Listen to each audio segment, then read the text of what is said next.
শয়তান সবসময় চাইবে আপনাদের শক্তি নিয়ে নিতে, আপনাদের ইবাদতের অযোগ্য বানাতে, আপনি যেন নামাজ পড়তে না পারেন, আপনি যেন মসজিদে যাইতে না পারেন, আপনি যেন রোজা রাখতে না পারেন, আপনি যেন ভালো কাজ করতে না পারেন, আপনি যেন বলিষ্ঠ না থাকেন, আপনি যেন শক্তিশালী না থাকেন, আপনি যেন দুর্বল থাকেন, অথর্ব থাকেন, রোগী থাকেন, নষ্ট হয়ে যান। এটা হলো তার পবিত্র দায়িত্ব, তার পবিত্র আর কি। এখন আপনারা না বুঝেই তার দাসত্ব করতেছেন। আমার কথায় মাইন্ড করেন না, আমি বুঝাচ্ছি আপনাকে কিভাবে করতেছেন। ধরেন আল্লাহ তাআলা কি ডিসিপ্লিন পছন্দ করেন নাকি বিশৃঙ্খলা পছন্দ করেন? আপনি যদি ডিসিপ্লিনে না চলেন তাহলে আল্লাহ খুশি হবেন? কে খুশি হবে? তা আপনি তার ইবাদত করছেন না বুঝে। মানে যাকে খুশি করলেন, আমরা যার ইবাদত করি তাকে আমরা কি করি? খুশি করতে চাই। কথা বুঝেন নাই কথা?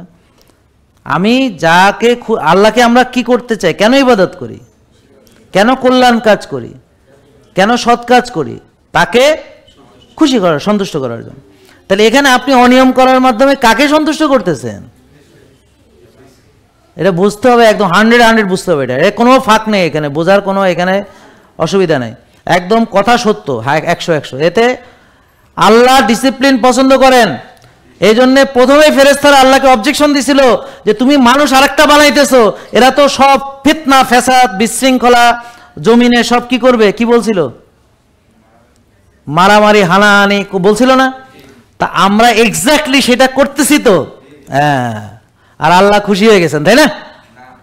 আল্লাহ অনিয়ম পছন্দ করেন, বাড়াবাড়ি পছন্দ করেন, অতিরিক্ত খাবার পছন্দ করেন, অলসতা বিলাসিতা পছন্দ করেন।